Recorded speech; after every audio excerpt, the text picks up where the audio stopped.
It's time for the Movin The Chains podcast.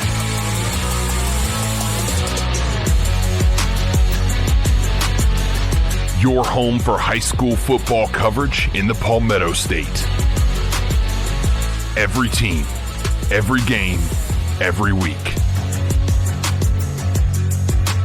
And now your host, Kevin Thomas and Jerel Hendricks.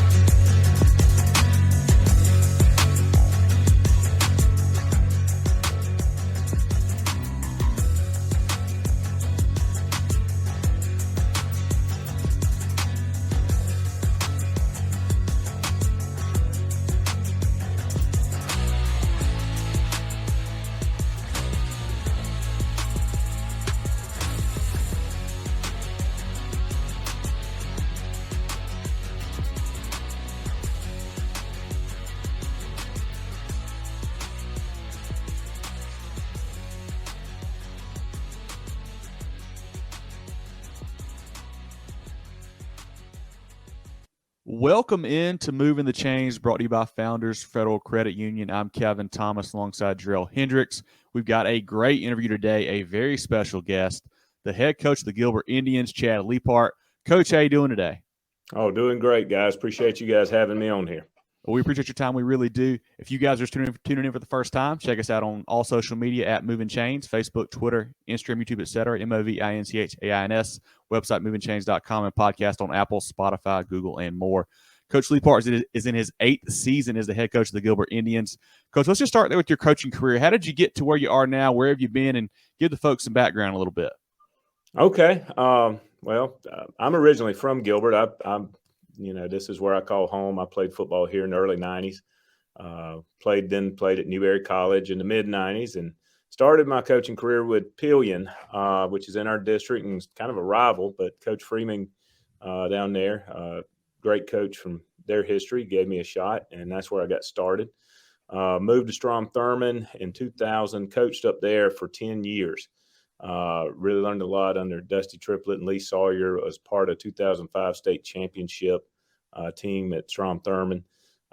Did both sides of the ball while I was there. It was an OC and a DC. Gave me a lot of insight into being a head coach, which first became a head coach at Swansea in 2010. Coached there for 6 years, 2010, 2015. Had some really good teams there. Coached a lot of great guys. And then came back home, so to speak, in 2016. We're here in Gilbert, and obviously we've had a great run here, being back here for the past 8 years. Coach Leaphart, earlier this season, you passed, legendary head coach Marty Woolbright to become the all-time wins leader there in a big win over South Aiken. How special is that accomplishment for you, especially doing it, like you said, at your alma mater? Yeah, that it's very special. And Coach Woolbright coached me. So he means a lot to me. And, being able to break his record is certainly special. I mean, when I was coming up, that's who I wanted to be. I wanted to be like Coach Woolbright. So, a lot of people don't know what they want to be when they grow up and have all these things where they change their mind and back and forth, change majors in college and all that.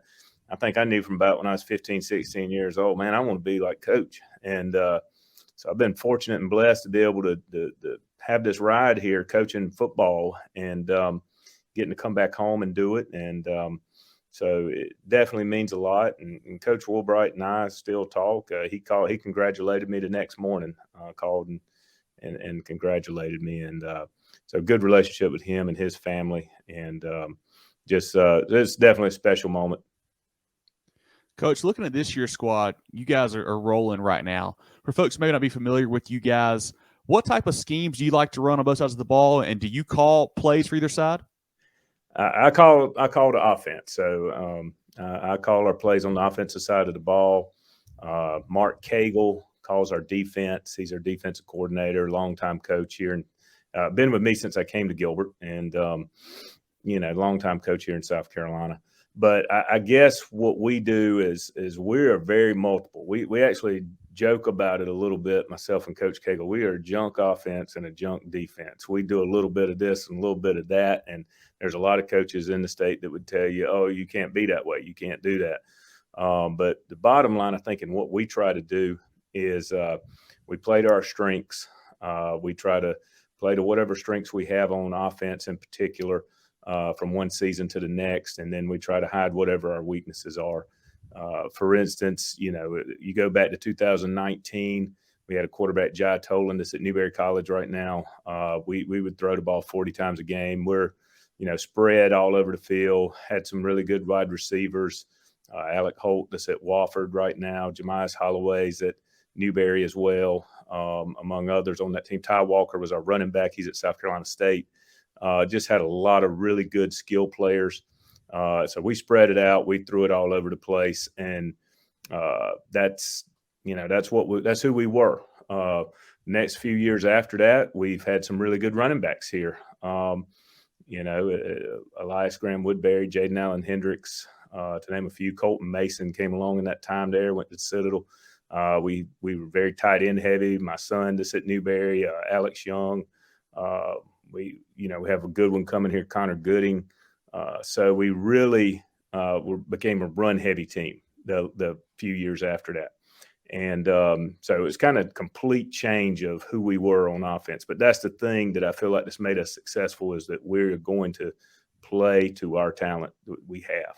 Wherever our best people are, that's what it's going to be about.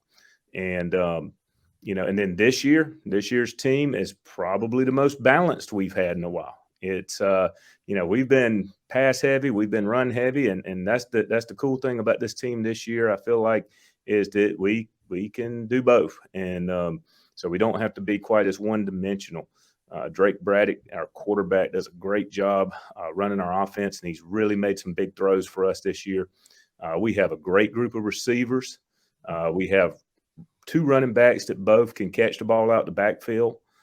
We've had, fun fact here, we've had 5 different guys on our offense with over 100 yards receiving this year, and that's 3 wide receivers, tight end, and a running back.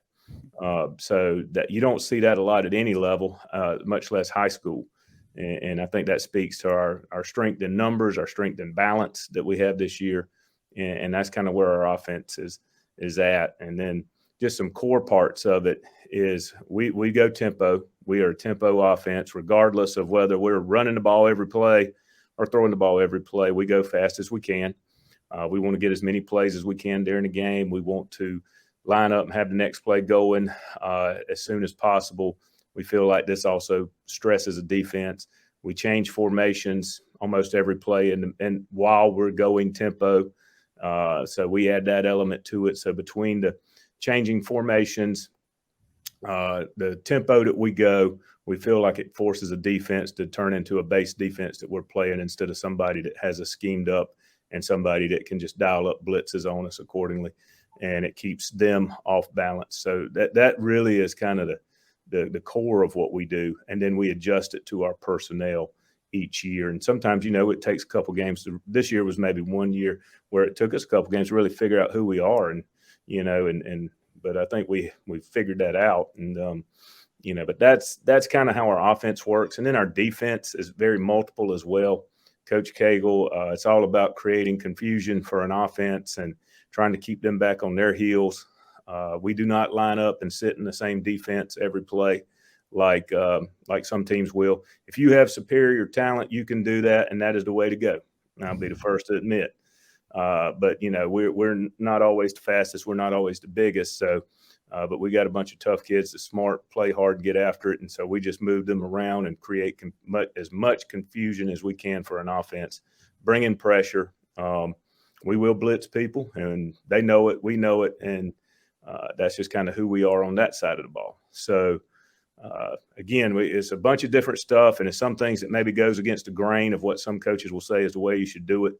So there's a lot of people out there that think you should just sit in a couple formations and get good at a couple things on offense. There's some people that say you should always just be sound on defense and, just sit in some base front, bring a couple blitzes out of that and that kind of thing. But that's not who we are. And so we've just tried to tailor everything we do to the strengths of our kids. Coach, that's pretty difficult to do in high school ball, especially. What level of commitment does it take, from your staff and those players, in the off season, and like you said, even into the season, to be able to be multiple on both sides of the ball? Absolutely. I mean, and you bring up a great point, and we are blessed where we are to have some opportunities to be able to do that. There's not that it would not work everywhere. We have a great administration here that in our district, we have fourth block football class. And so we're able to work with our kids all year long. Our kids are extremely committed. We do a full spring practice in May. We work every week of the summer, except for the dead week, of course. We have great participation numbers. We expect 90% during the summer. And if the kids do, they get their name on the back of their jersey. And if they don't get their name on the back of the jersey. And when you look at us roll out there, we'll have, about 95% of our kids have their name on the back of their jersey. So it is a commitment. I have a great staff and I think part of it too is we've been here together. So many of us on this staff has been here since 2016. We've been doing all of this since 2016. We also do it with our JV program. We have a whole separate staff of coaches that run our JV program. A lot of staffs in the state do just jumble JV and varsity together, and the JV kids don't always get a lot of attention. So we have a separate staff that runs our JV program that implements these things at that level. And of course, middle school, we have that too. Our middle school coaches are on board. They run the same things as we do on offense and defense, at least at a simpler level or more basic level of what we do to create that core understanding of what we're trying to get at. And, and of course, we're involved with our rec. Our rec doesn't necessarily run our offense or our defense, but we run camps and things like that. And we've met with coaches down there, and they do a great job preparing our kids with fundamentals and things like that. But it's definitely a year-round process to be able to do what we do. And, and that's how it gets done. And that and the fact that kids have been in our program, like our senior wide receivers, with all these formations, I mean, they've been on varsity. A lot of the ones we have this year, they've played varsity football for 3 years now. So they know what I'm thinking. Our quarterback, Drake Bright, they know what we're thinking, and they get it when we make subtle changes to our formations and things like that. They know pretty much all our bag of tricks. It's not many things on Monday I'm going to come out there brand new and surprise them with, oh, yeah, we did that last year, such and such week, things like that. So we got a bunch of smart kids, too. That certainly helps. So, Coach, you've mentioned a couple of names already, but who are some other guys that have really had a great season so far for you guys and are kind of leading your squad? Yeah, and I'm going to mention Drake again because, he is the QB. So, and he's really made some big throws for us this year at the quarterback position. He's also been a great leader for us. His leadership has really come on this season. Just doing a great job there, running our offense, making key throws, and leading our team. And that's Drake Braddock.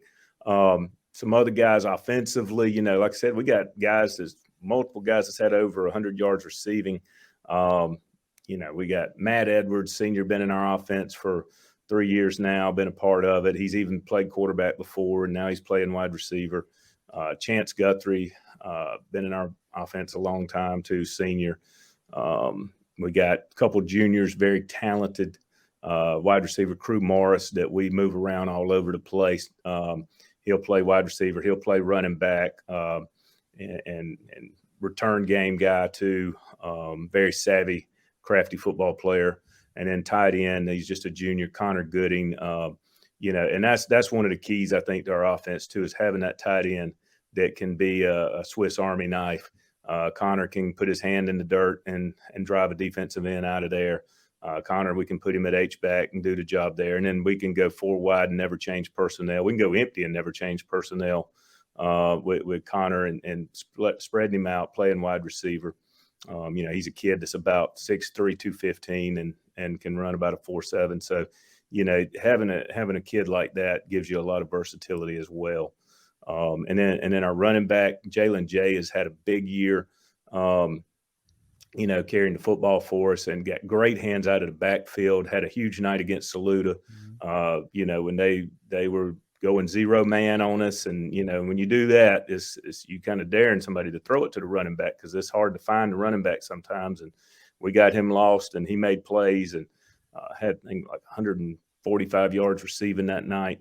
But he's been solid. He's dinged up a little bit right now. Got a freshman actually playing running back for us the last couple of weeks, Trayvon Williamson, and he's had over 100 yards in the past 2 weeks rushing. So he's going to be special. He had been playing defense for us, but he started every game this season for us as a freshman. And then, and of course, the O-line has done a great job too this year. Colton Travis is kind of our leader up there, senior right tackle. He's a state champion in wrestling last year, individual.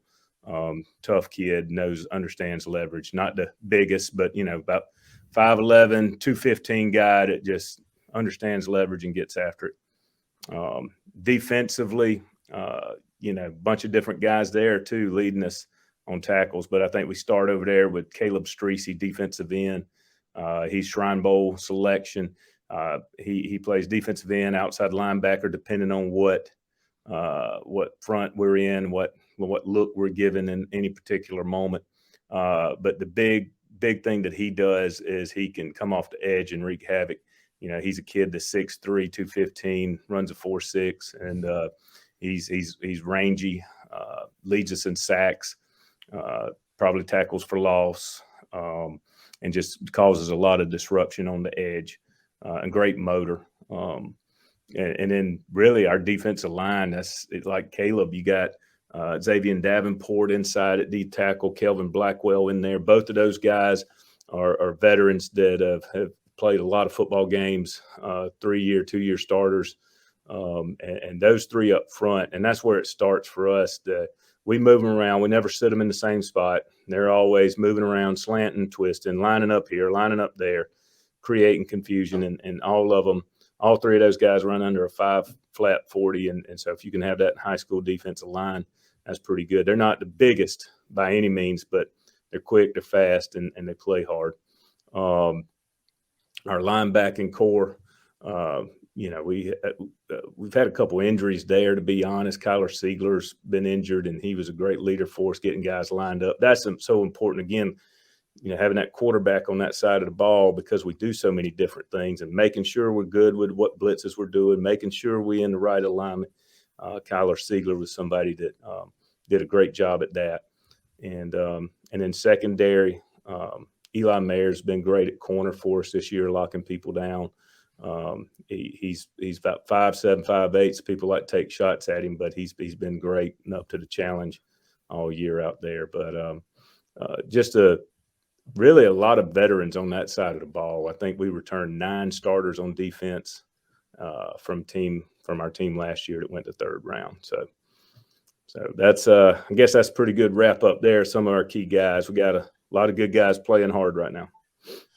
Coach, that's perfect. And that's a great segue to my next question. You guys are sitting at 7-0, where every coach wants to be, unblemished, undefeated. But how pleased are you with this particular unit at this point in the season?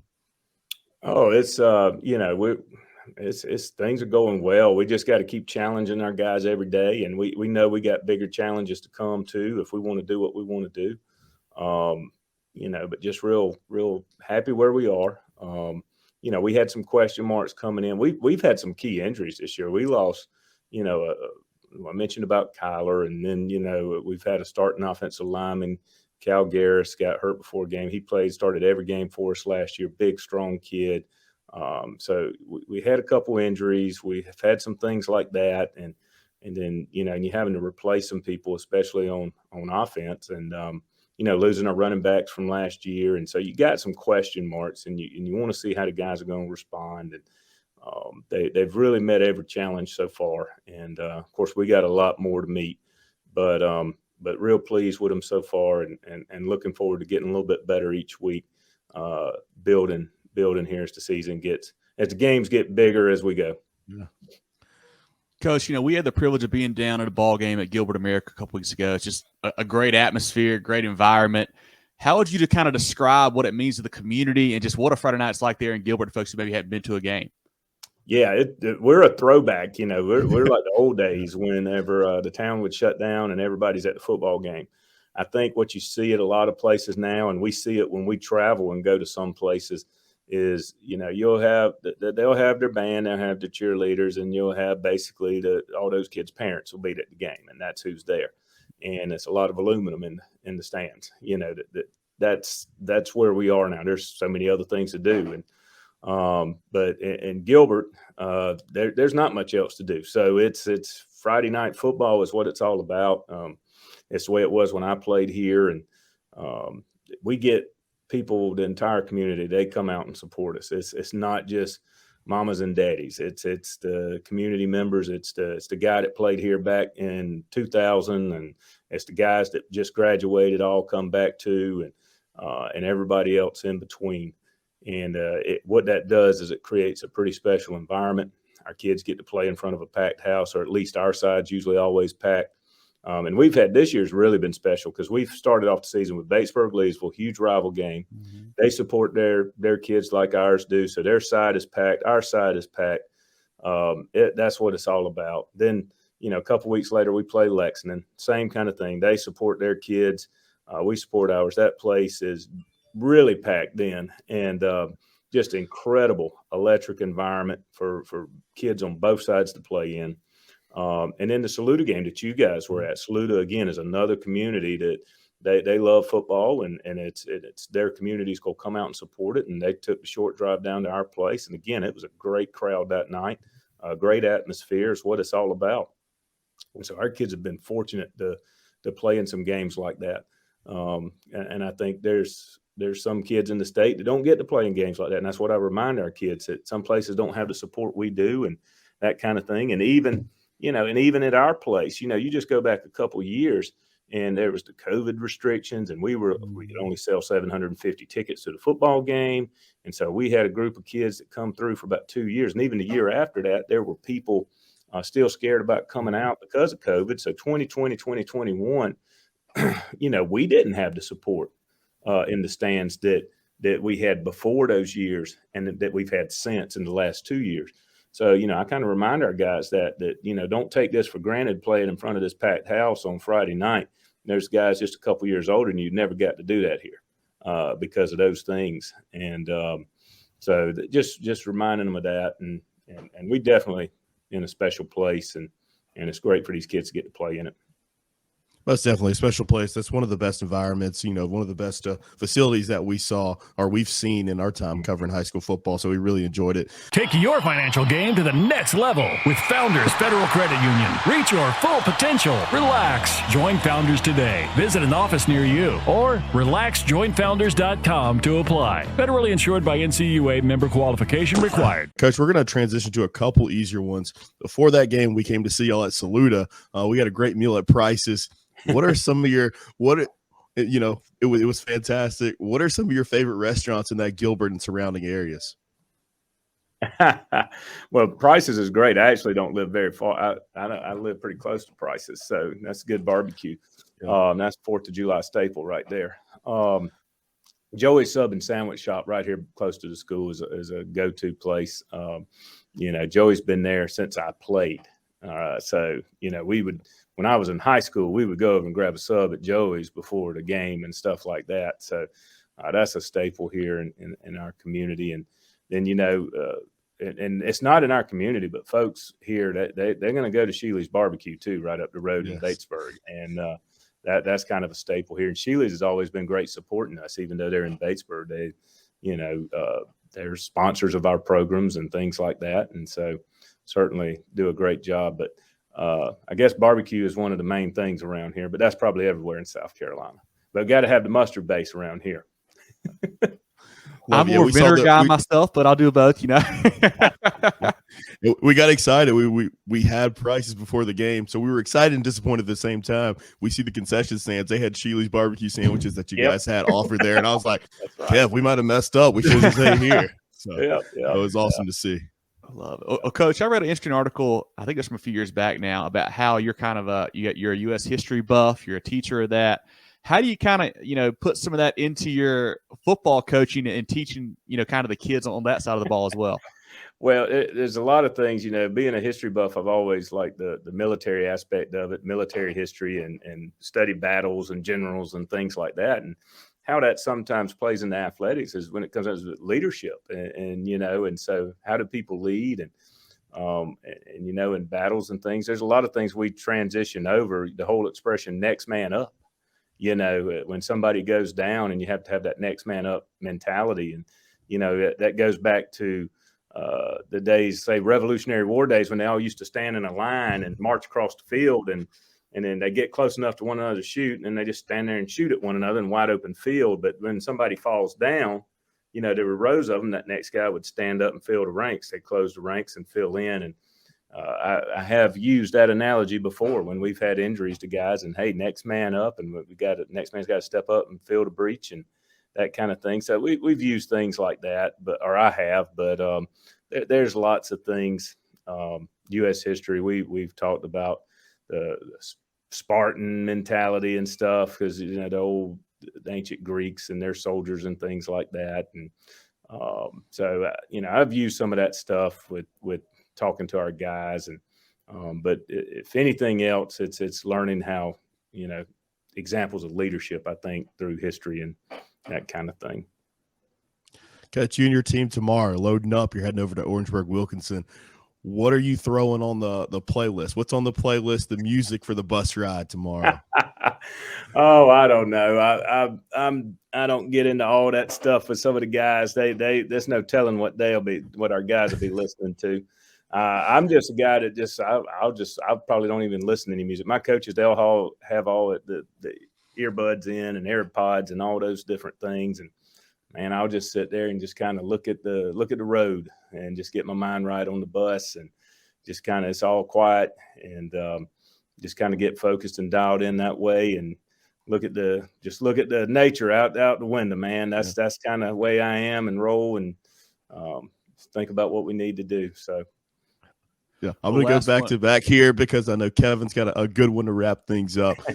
How cool is it? Your son, you mentioned your son Gray earlier in the interview. Yep. He's a redshirt freshman at Newberry. You played at Newberry as well. How cool is it for him, to see him progress through your program, get that college, offer to go play there at your alma mater as well? And then does he have any aspirations to coach as well?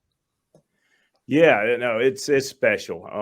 I think anytime coach gets to coach his son, it's a blessing and a curse sometimes, because I was probably harder on him than some of our other guys, but I just expected that, demanded it, and but he always handled those things the right way, and we just were always, when that practice was done, I was dad then. I was coach on the field, and then I was dad as soon as it was done.